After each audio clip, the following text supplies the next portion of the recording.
Good evening, everyone. I'd like to welcome you to the regular scheduled board meeting for April the 19th, 2022. If you will stand with us, we're going to have the invocation and pledge of allegiance by Mr. Edgeworth.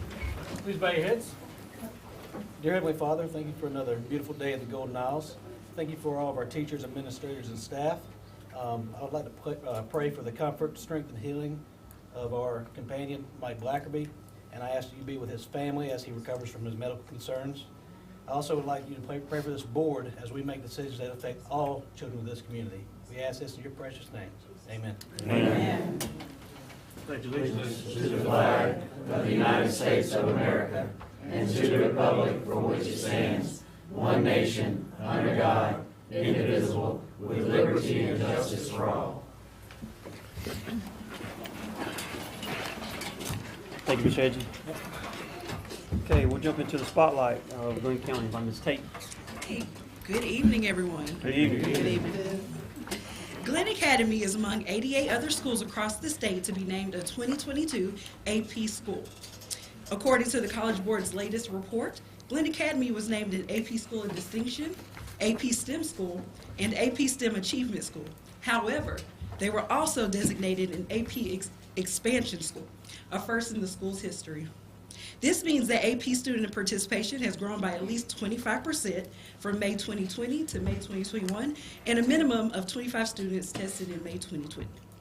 AP Schools of Distinction are schools with at least 20% of the total student population that took AP exams, and at least 50% of all AP exams earning scores of 3 or higher. AP STEM Achievement Schools are those with at least a minimum of 5 students testing in at least 4 AP STEM courses, and at least 50% of all AP STEM exams earning scores of 3 or higher. Please join me in congratulating them.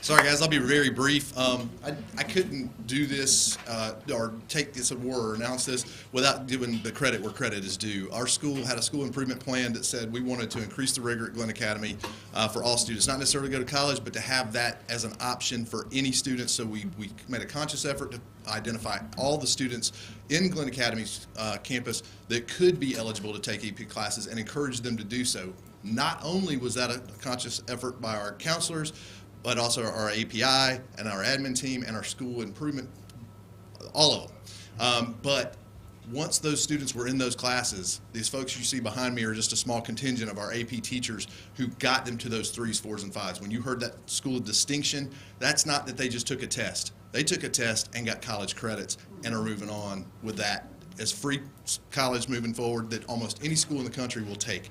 So it's a huge honor for me. I get a lot of the credit, but you guys needed to see the faces of who are doing all the hard work. So I'm just interviewing a couple of folks. I've got Ms. Warren, who came with us tonight, Mr. Knowles, Mr. Grange, Ms. Horton, and Ms. Todd. And these are an amazing group. This is a small contingent. Not all of our AP teachers could be here. We had some other obligations that they had to be a part of tonight, but I did want them to know. And then Ms. Elam here is back behind me as my API. Just wanted to say a big thank you to them, but I wanted you guys to see the faces of the folks who put in a lot of the work and how well our kids are doing. So thank you very much for being honored.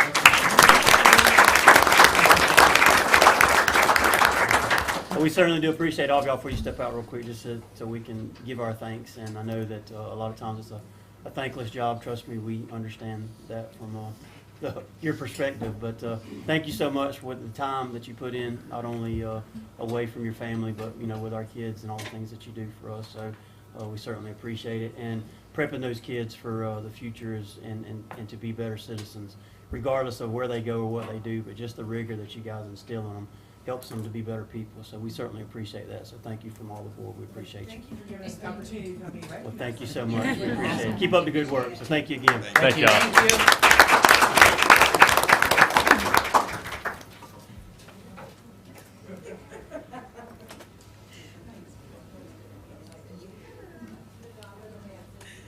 All right, next up we have our Reach Scholars. In February, 4 Glynn County School students were named Reach Scholars. They are Trinity Jones with Glynn Middle, Logan Walden with Jane Macon Middle, Tanae Brinson with Needwood Middle, and Rashina Grosvenor with Risley Middle. This needs-based mentorship and scholarship program was designed to ensure that Georgia's academically promising students have the academic, social, and financial support that they need to graduate from high school, access college, and achieve post-secondary success. Tonight we have Ms. Jahan McClendon, who will introduce her REACH scholars.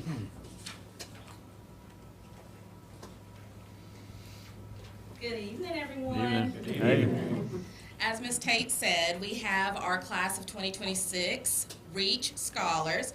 In order for them to receive their scholarship, they must maintain a 2.5 GPA until graduation, maintain good attendance, good discipline and behavior, and also remain drug and alcohol free. They also have an amazing opportunity to meet with a mentor and academic coach regularly. We want to give a huge shout out to this year's REACH Scholarship donors. They are the REACH Foundation, Rich Products Corporation, Georgia Power, Terry Thomas Foundation, South Coast Bank, Communities and Schools, and various anonymous donors. They have made it possible for these students when they graduate to receive a $10,000 scholarship.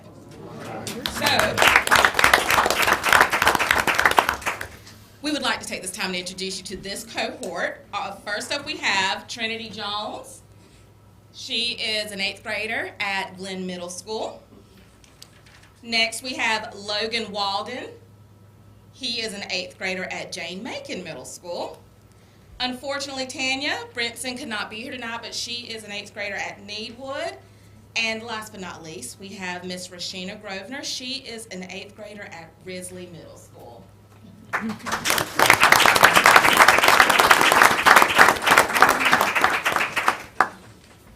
We are very proud of these young people, so thank you all for supporting them. Y'all want to say anything? Nope. Thank you. You guys keep up the good work. Thank you.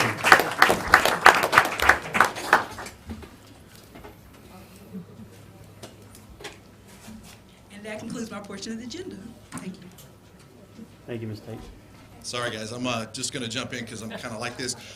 Real quickly, I would be remiss if I didn't say this. I'm wearing my red tonight for a couple of reasons, but I am speaking as a citizen at the moment, and I'm just taking a point of privilege. I apologize if I ruin everything, but I'm in 100% support of Coach Adams' name being on my floor. I apologize, guys. I know this is out of order. I've been there for 5 years, and she's still a huge part of that school. She comes in almost all the time to substitute, and so I only know her in that capacity, but she's making a big difference even in that role. So again, sorry, I apologize. I'll slap my hand later. Thank you. Okay, I'll bring us down to the citizens address the board portion of the meeting. Before we do start, though, I want to let everyone know Dr. Spence is not with us tonight. He's at a superintendent's conference, and he's there through Thursday. So Dr. Green has been so gracious to fill in for us. Gracious. Thank you, man. We appreciate it. The Board of Education has adopted a policy that permits citizens under certain circumstances to address the board on a variety of topics of general concern to the operations of our schools. We welcome the visitors to the board meetings and are interested in hearing from the taxpayers and patrons of our school system.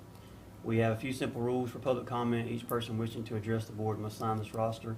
Each person is limited to 5 minutes, and the public comment portion of the meeting will not exceed 30 minutes. Any citizen who addresses or who has a specific complaint involving an employee must first address the issue with the superintendent, and if not resolved, then may request to speak to the board.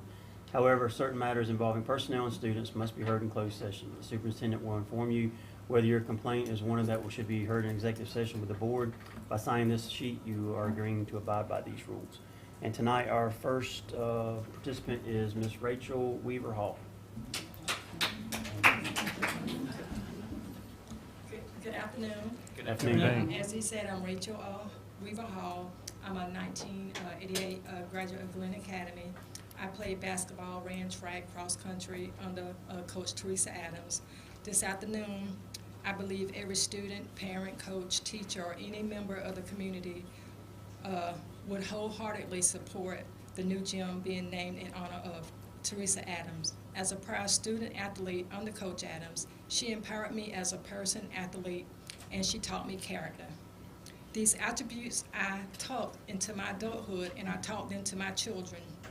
And as a professional, I use them as a leader. And I believe that these qualities are important that she distilled in me, and I carried it on. What Coach Adams contributed to me and many others is what makes her worthy of this honor. What she brought to Glynn Academy and Glynn County Athletics Department is why we're here today, because of Coach Adams. Thank you. Thank you. Thank you, ma'am. Next, we have Miss Shannon O'Quinn. Good evening. Good evening. Hello. Just for the record, I am not a public speaker, but Miss Adams, I'll do anything. My name is Shannon O'Quinn Buchanan. I'm a Lady Terra basketball alumni that had the pleasure of being coached by Mrs. Teresa Adams from '88 to '92. I'm here tonight to advocate for naming the gym's floor in her honor. I remember after making the team, Coach Adams had a meeting. And in this meeting, she'd have us write down numbers 1 through 4. On line 1, she would have us write God. In a system that is pushing him out, she made it known that God would be first in our lives. Coach Adams not only talked the talk, she walked the walk. She prayed with us, she prayed for us, and she shared his word with us. She not only wanted us to know him, but wanted us to have a relationship with him. 2, family. It wasn't about who your family was, but how you treated your family. Were you a good daughter, sister, and friend? You had a name you represented. How did you uphold that? We were Lady Terras now. We were family, and we would show respect towards each other. 3, school. We had to make the grades, not only good grades, but she expected us to be on time, to engage in the classroom, to do our assignments, and respect our teachers. She always told us knowledge was everything. The more we had, the better we'd be.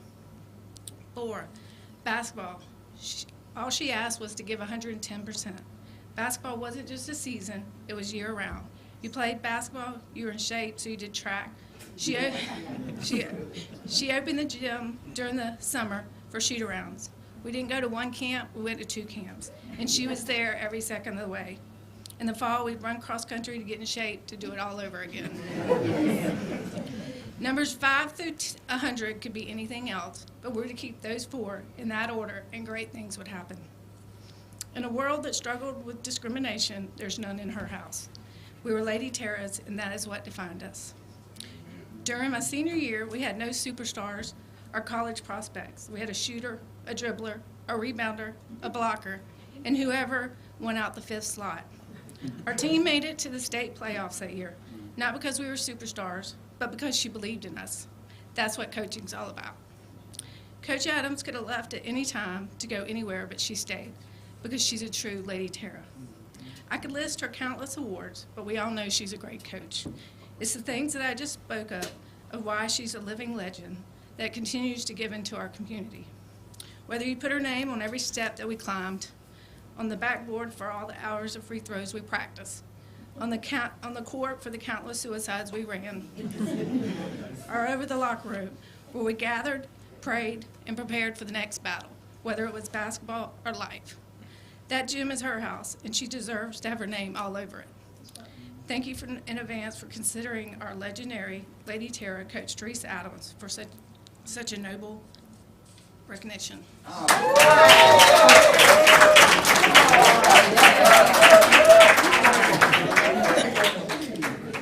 And you must be Miss Leeper. I am. Greetings, Board of Education members, Superintendent Spence, but he's not here, but greetings to him too, and cabinet members. My name is Myosha Leeper, and I am a Lady Terra. I am here tonight to advocate for naming the 1984 gym's basketball court in honor of Coach Teresa Adams, for her many coaching achievements, and for hanging a plaque within the gym lobby highlighting all of her accomplishments. Ira Parsegian stated, "A good coach will make his or her players see what they can be rather than what they are." No truer words fit Ms. Adams than these. Throughout her coaching career at Glynn Academy, she taught us all how to set goals, the value of working together, and the importance of living the concept of we before me. She set the foundation by pushing us to believe in ourselves on and off the basketball court while helping us to achieve a level of success in the classroom. Coach Adams allowed us to flourish as young ladies by stressing the importance of being self-disciplined, focused, and committed. Her expectations for our teams were high. She set the standards and not only demanded that we leap over them, but she showed us how. She positively affected our lives only during the year she coached us, but even now to this day. For me and many others, Coach Adams is more than a coach. She is an inspiration, a great woman of faith, a friend, a mentor, a surrogate mother to some, and most importantly, a person whom we can depend on. As you can see, she has been a major influence in my life. I am personally following in her footsteps as a physical education teacher and the head coach of girls basketball, volleyball, and track at Neatwood. I'm instilling the same principles in my players that Coach Adams instilled in me as a player. Even after retirement, Coach Adams continued to have a strong presence within the basketball community and within the school system by mentoring other students as well as athletes to strive for excellence. This is a unique opportunity to commemorate her years of faithful service above and beyond what was expected of her as a system employee.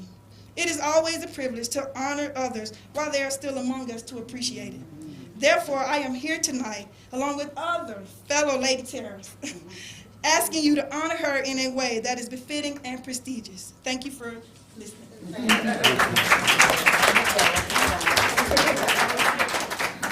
And last but not least, Last but not least, I'm Regina. short and sweet. Ms. Good Regina evening Brantley. to everyone. There's nothing left for me to say. My Lady Terrors, my family has said it all. Yes, ma'am. That's all we need is each other. That's the way we were coached and taught to be. We are a family, and we're going to remain a family, and there's nothing left to say.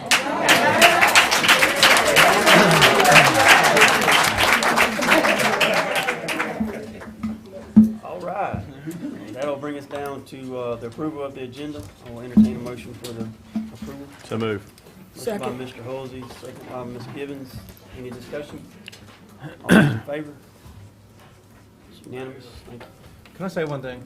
You certainly I may. normally don't, but I'm going to. Yes, you do. I don't. Say that Okay, I every always time you do. What listen. else? I didn't know her, but to listen to y'all, I sure wish she was my teacher. Because I struggled in high school. I needed someone like that. Man. Anyway, thank y'all for that. All right, consent agenda items. I'll start with number 7, number 8, number 9A, B, 9C, 9D1. I'm gonna leave that up to you guys as far as some of the other ones. Go ahead. I do 2, D2, 3, 3,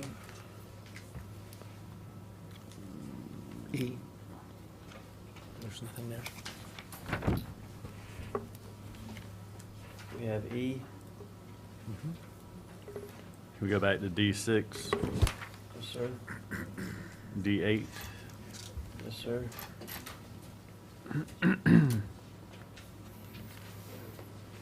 on D5, unless there's anything y'all need to add.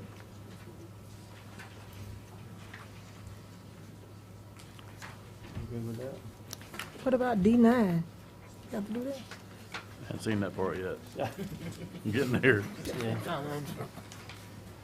We'll move that up. All right. I'm gonna repeat them real quick before I read them out, just so you can look at the numbers. That would be number 7, number 8, 9A and B, and C.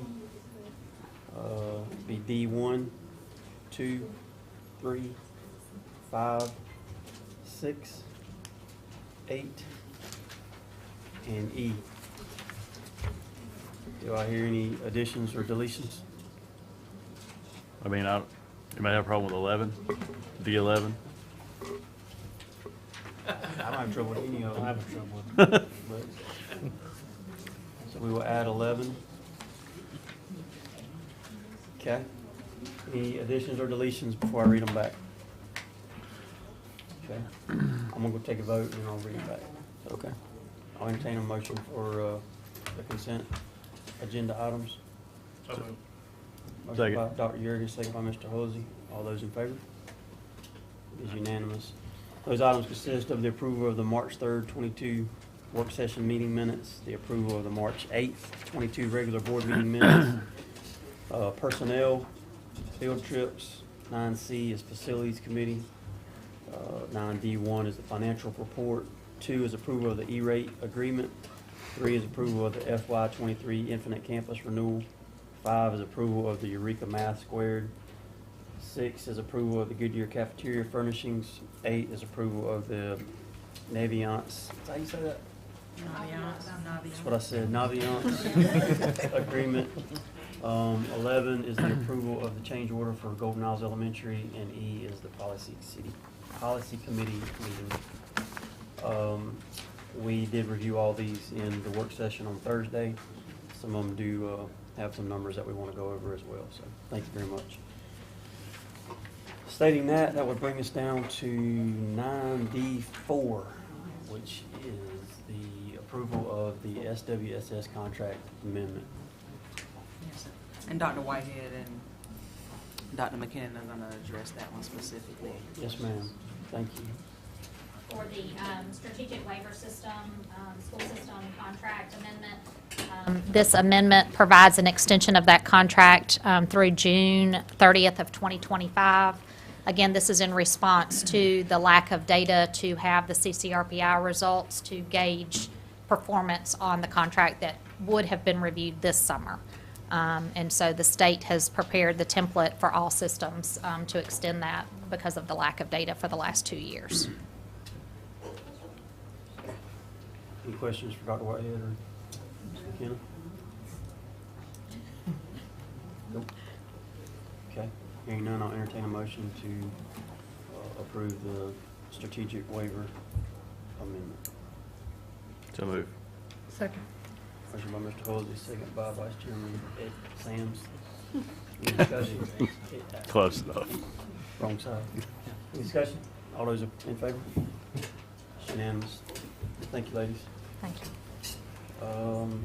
Number 7 is the approval of the GA gym bleachers. Coach? Yes, sir. The original quote that we presented to the board in the work session was inaccurate, and after Ms. Sams asked her question, I called the company, and we realized that they had sent us an inaccurate quote. So they sent us a new quote, but basically the only difference is instead of 300 portable bleachers, there'll be 150 portable bleachers. Mr. Blackerby all along has planned on 150 bleachers in there. We feel like that's an appropriate number. So we just have that one small change. And so to answer the question that Ms. Sams asked the other night about the possible adds or deducts, the possible addition of $8,000 extra would be for 12 sets of bleachers instead of the current 10 that we have priced. So basically we're asking the board to approve 10 sets of bleachers, 15 seats each, in the color red for the new Glynn Academy Auxiliary Gym. Any questions? Okay. I'll entertain a motion for the approval of the gym, So moved. GA gym bleachers. Motion by Ms. Gibbons, Second. second by Ms. Sands. Any discussion? I just got just one question. I just kind of did the average, I mean, it's $300 a seat. Like, I think we need it, it's absolutely needed, but that's a big change, just double per seat what we just talked about last meeting. So, I mean, $300 a seat for a seat you can fold up, put in the closet, and how comfortable that's gonna be, or how long that's gonna last, or anything else. I don't wanna have us pay another $50,000 in 5 years to replace those seats, but that's just when you average it out, that's a lot of money per plastic hard seat for people to sit on, if we're gonna spend that kind of money. That's just my take on it. Y'all seen them, you like them, I mean, I'll trust you, but it's just a lot of money per seat for plastic folded up bleachers, in my opinion. But I'll just add to that. So I was in May River High School in Bluffton, South Carolina. They have an auxiliary gym very similar to the one that we're building, very close proximity to the main gym, and they were using both gyms for a wrestling tournament. So they allowed, some of the matches to go on in each gym, and they had bleachers. I don't know that they were the same brand, but they were very similar to what I've seen on the website that these are. And it just made for a very good environment there to have somewhere to sit, because there's a lot of standing around that goes on in those tournaments. And so I do feel like it makes that space more usable to have seating. Any other comments? Okay. Again, we have a motion on the floor. All those in favor? Any opposed? All right, unanimous. Thank you. Thank you, Coach. Should we save 9 till last? Probably could do this. Number 9 is Exodus. the approval of GA gym dedication and naming. Coach, you want to elaborate on what we have planned? Yeah, so as Thursday night, certainly we presented it to the board and didn't realize we'd have this much, but Terratown came out tonight and obviously I told you everything about Coach Adams, and as a Glynn Academy graduate, there's really a few legends that have walked that campus in the couple hundred years it's been open, and she is one of them. And like we said the Thursday night, everything she's done off the court is just incredible, and the influence she's had on these young ladies, but also the young men who she wasn't afraid to, like Dr. Jurgen here, who she had to strap up a couple times. So, but no, I just I can't think of anyone in the history of Glynn County athletics more deserving than Coach Teresa Adams to have a building or a floor named after her. So we'd like to ask the school board to approve naming the gym floor the Coach Teresa Adams floor. Excellent. Well, on behalf of the board, I mean, I hate to say y'all wasted a bunch of time coming down here, but it was great to hear you guys and your opinions. And she is a wonderful woman and a great family, and done a lot for not only Glynn Academy, but some of the guys that went to Brunswick High as well. So she's just a good person, down heart, and the kind of coach that and woman that everyone needs in their life. So congratulations to her, because I'm pretty sure it's going to be a done deal. But anyway, thank y'all for coming, and we do appreciate you being here. But I will entertain a motion for the approval of the GA gym dedication and naming for Coach Teresa Adams. So be it. Everybody said so moved.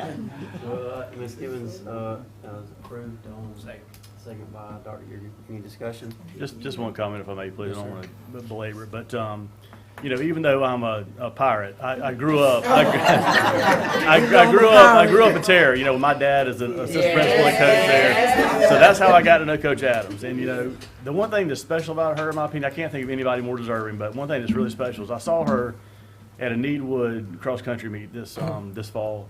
And no matter what we've done as a board, or no matter what's going on in the community, she gives you a smile and she hugs my neck. It's probably because she loves my dad, but she still hugs my neck. And she's just a special lady. If you're feeling bad that day, the minute you see her, that smile is just infectious. And I just appreciate all she's done for kids at Glynn Academy and this community as a whole. So nobody more deserving, in my opinion.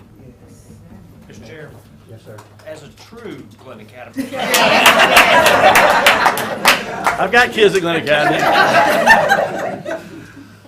I'd like to say I can't be more proud to be from Glynn Academy tonight. Yeah. That, you know, we lived it, we all lived it.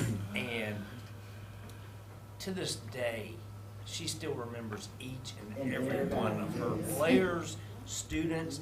I didn't play under her, but she still remembers me. Knows my name. And, you know, that goes a long, long way.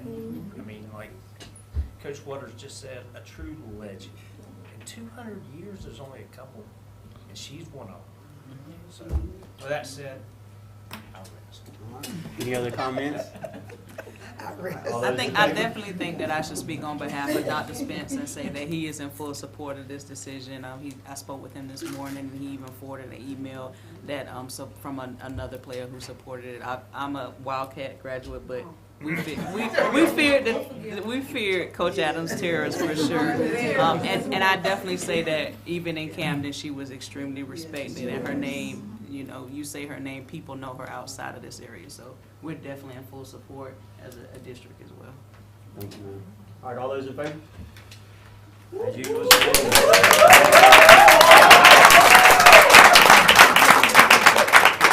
Congratulations, Coach Adams, wherever you're at.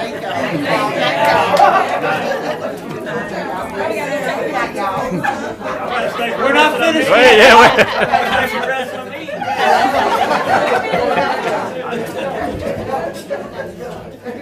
That'll bring us down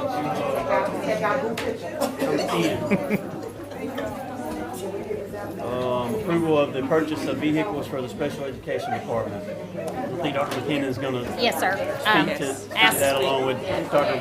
Whitehead as well. Yes, we've been talking about it for so long, and then I realized that I could have certainly overlooked some details that I know she is definitely imprinted on her brain as we've worked through this project. So ask her to come and help answer any questions. Yeah, it's open. It's fine. It's fine. Thank you. I'm sorry. Nope. That's okay. I didn't know if there were specific questions, so I asked to have Dr. McKinnon here to help support answering any questions that you have specific to this request. If I could, though, I feel like it's been a long time coming that we're sitting here to ask for these. So I just want to give you just a tiny background history of this. About 4 years ago, Ms. Wallen and I were realizing that when we have to do the post-secondary survey for the State Department, we had too many of our students that were not doing productive things after school, especially our intellectually disabled population of students. So we got busy thinking we needed to offer them more opportunities. So that's how this developed, was about 4 years ago, saying we've got to expand our work-based learning opportunities. And the State Department has always kind of applauded our efforts in our transition plans, which means we write down in their individual plan what they will do after high school. And we've always done a good job with that. They're quality, well-written, and compliant. But if you go back and see if they were meaningful, if the students actually did what we had hoped they would do on paper, it wasn't happening. So that was all the more reason to get this going. And we developed a collaborative, a partnership with the Chamber of Commerce to actually do this. And get businesses in our community on board with partnering with us to allow students an opportunity to have these work-based learning experiences. We know that non-disabled students get themselves, utilize their own transportation to get to these job-based sites or job learning sites, and our kids, we didn't want that to be a barrier for them having that opportunity, and we don't have public transportation here. So if there is a silver lining at all in the pandemic, it was being given money to think out of the box and spend it in ways that we would not otherwise have been able to do for our students. So we were charged really with the task of, what would have the greatest impact and make the biggest difference for our kids. So we feel strongly that this is it. We don't hesitate to give computers to our students for them to access the curriculum.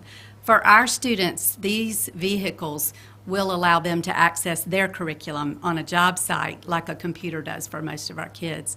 So we feel that strongly about it. We started with the Chamber in targeting the hospitality and tourism industry.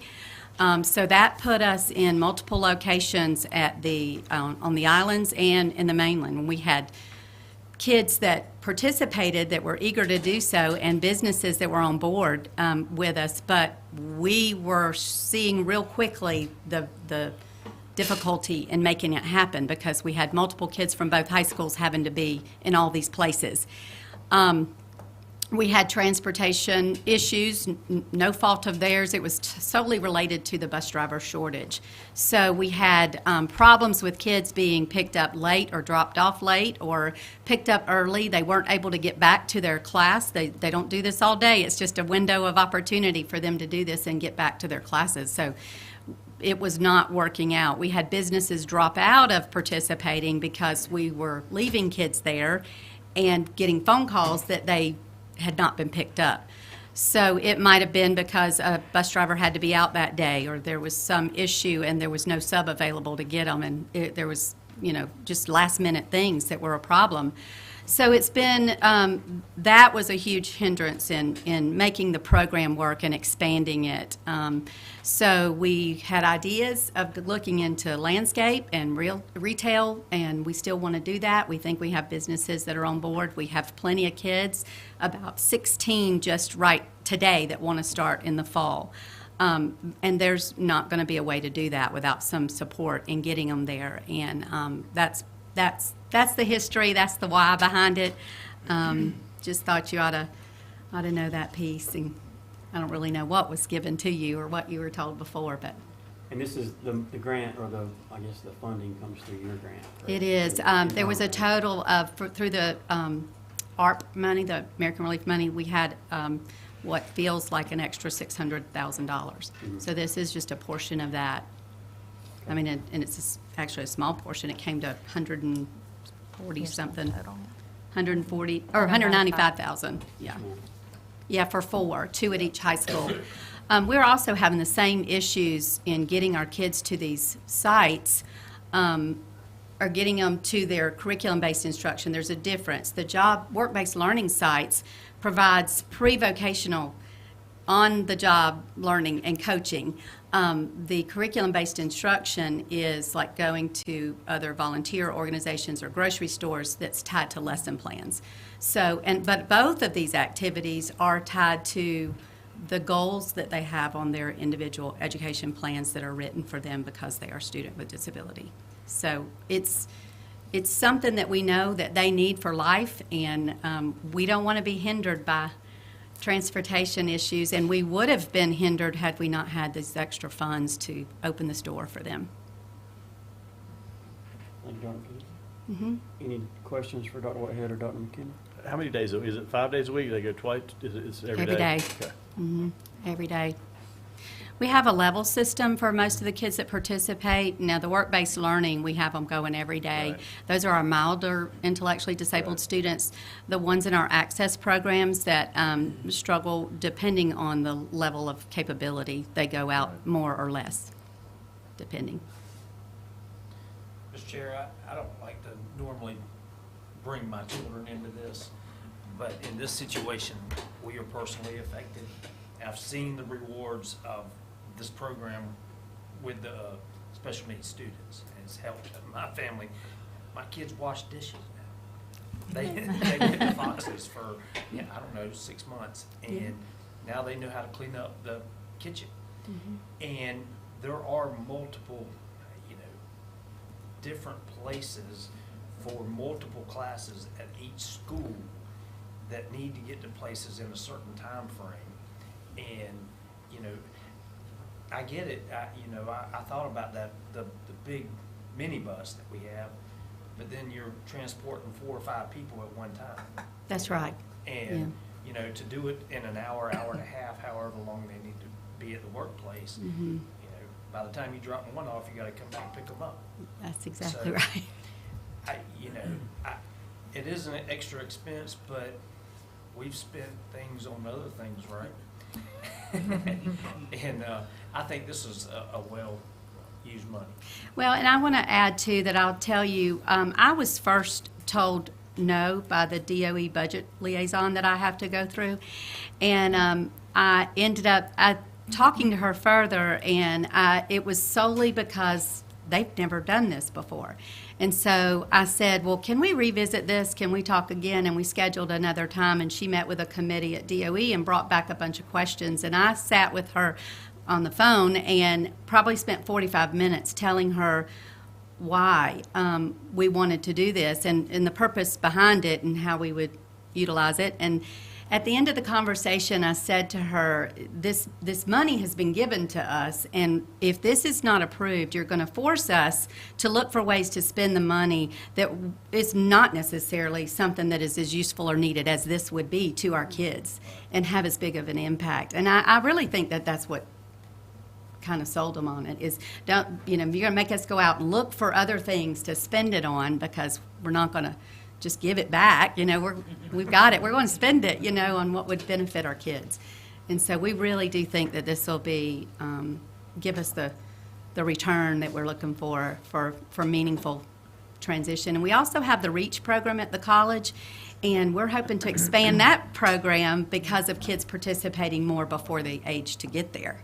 They're the age to get to the college. So we think with this kind of practice and opportunity, we will grow that program as well. And a lot of those kids have obtained gainful employment as a result of that. So. Well, I will say that I did look into a couple of things, and I guess one of the factors, one of the problems that we do have is, I think you just alluded to it, is that with the transportation situation, with taking kids all the way to Jekyll or something like that, by the time they get there, turn around and come back, they got to turn and go right back and pick them up, or they're late and there's not enough time, as you just said, you know, because they got to drop 3 or 4 off before that, they can't get the route taken care of quick enough to go back and pick them up. So that was one of the situations that they were dealing with from the employer standpoint. You know, they want the kids there and they want them to, you know, they think it is helpful and very effective for them, but they're just not getting enough time in because sometimes things are running behind, or, you know, as far as the scheduling of picking up a bunch of them. I've also been told that in some instances we've had to take, you know, 1 or 2 on a 80-passenger bus, you know, from here all the way to Jekyll or somewhere else, because we don't have another means of transportation. So in those types of instances, I think it would be very helpful, you know, if we had another means of travel. So at any rate, that's my 2 cents. I did look into it, and that was kind of that's some feedback. So any other questions? I don't think there's any doubt in the value of the program, for sure. And I think Dr. Yergin is right about that we have spent money on a lot of the programs as well. Just a word of caution, and I think it goes without saying, I mean, y'all are the experts, y'all are the ones looking at it every day, but eventually all this CARES Act money is going to go away. So whether it be next year or 3 years or 5 years from now, you're all going to be sitting around the same table going, what do we have to cut? I mean, inflation's hitting us hard right now. I mean, this is going to eventually trickle down to this area. So we're going to have to be prepared to make some tough decisions in the next few years as well. And I just hope we're prepared that, you know, some of the things we're doing may not get renewed, you know, in the years to come. That's all. That was my main concern about the money that we're spending and continue to spend. I agree with you. I mean, you're going to let it go back. But I think that the program is absolutely 100% worth it. But I'm just worried about down the road what it's going to look like. So This is one of those things where we get to, you know, we talk a lot about our heart, and we get to articulate it through decisions like this. So we definitely feel very close to this, especially when it comes to making sure that we have full option graduates. All of our students now with something like this are full option graduates. I understand. Thank you.